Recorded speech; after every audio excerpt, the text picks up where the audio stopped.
చెప్పండి. బాల్‌లో లాంగ్ బ్రీత్‌లో ఎలాగో తెలిసిద్ది.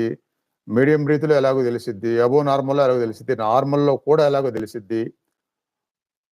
ఆ బాల్ లేకుండా నార్మల్‌లో మీకు వెంటనే శ్వాస ప్రవాహ స్పందన మనపూర్వకంలో తెలిసిందా?